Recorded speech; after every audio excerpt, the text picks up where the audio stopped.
भाजपा का बेटी पढ़ाओ बेटी बचाओ का नारा केवल चुनावी नारा बनकर रह गया है। गुजरात में गोधरा कांड के दौरान बिल्किसन बानो गैंगरेप केस में दोषी सभी 11 सजा याफ्ता कैदियों को स्वतंत्रता दिवस पर रिहा कर दिया गया है। सोमवार को ये लोग गोधरा उपजेल से बाहर निकल आए। गुजरात सरकार ने अपनी माफी नीति के तहत रिहा करने की अनुमति दी थी।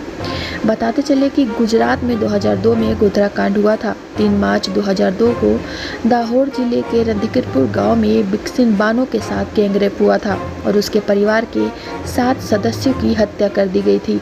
जब वारदात को अंजाम दिया गया था तब बिल्किसन बानो 5 महीने की गर्भवती थी।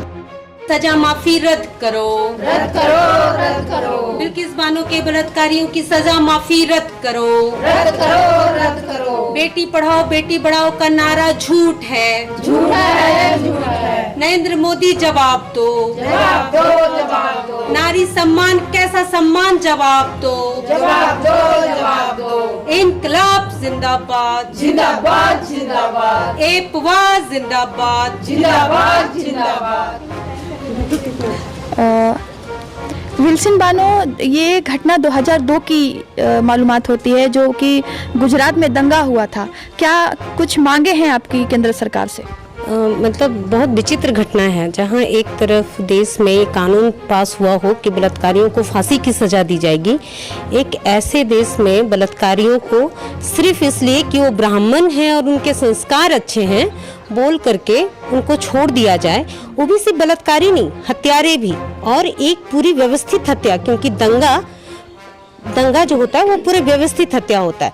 तो उस भीड़ का हिस्सा बन करके और आपराधिक रूप से बच करके एक गर्भवती महिला का बलात्कार, उसके पूरे परिवार की हत्या कर देना और उसके बाद उसको ये बोल करके कि ये संस्कारी लोग हैं इनको छूट दे देना, ये पूरी तरह से महिला सुरक्षा पर प्रश्न चिन्ह है पूरे भारतवर्ष के लिए। तो इसकी तो मांग करती ही एपवा कि इस तरह की घटनाएं को तुरंत अविलंब रोका जाए और उनको वापस से जेल में डाला जाए, उनको आजीवन कारावास दिया जाए। तो आपकी तरफ से क्या क्या कार्रवाई के लिए आप लोग तत्पर तैयार हैं?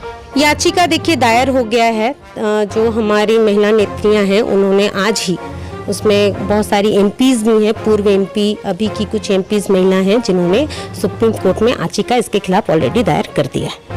तो ये जो बगावत आप लोगों ने की है महिलाओं को लेकर, और ये केवल झारखंड में ही चलेगा या फिर सभी जगह? पूरे देश में चल रहा है। एपवा के तहत पूरे देश में 20 तारीख तक, उसको हम लोग 25 तक बढ़ाएं क्योंकि मौसम में कुछ गड़बड़ियां थी, तो ये पूरे देश में चल रहा है इसके खिलाफ और ये जरूरी भी है। अगर केंद्र सरकार आपकी बातों को नहीं मानती है तो क्या अगला कदम रहेगा?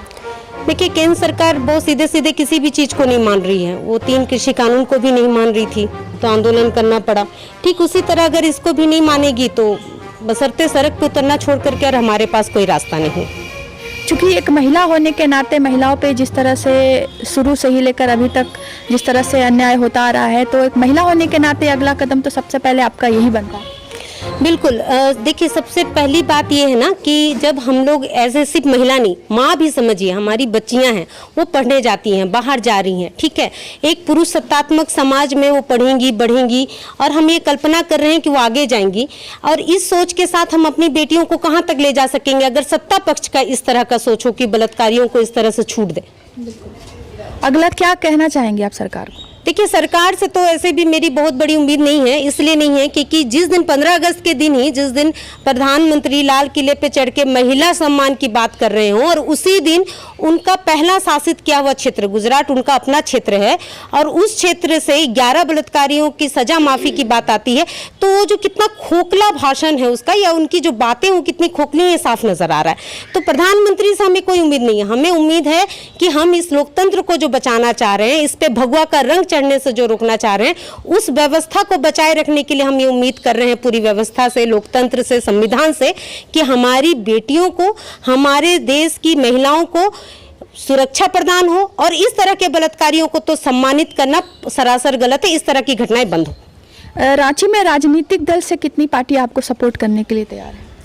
देखिए, लेफ्ट पार्टियां सभी कर रही हैं, हाँ, लगभग और माले तो वो कर ही रही है, महिला आंदोलन में सबसे आगे रही है, एपवा है ही। बाकी अभी हम लोग इसको और बड़े पैमाने पे ले जाने के लिए बाकी राजनीतिक दलों से बात करेंगे, तो फिर हमें पता चलेगा कि इस पे कितने लोग आ रहे हैं और कैसे ये चीज़ें आगे बढ़ेंगी। नंदिता भट्टाचार्य, एपवा जिला सचिव।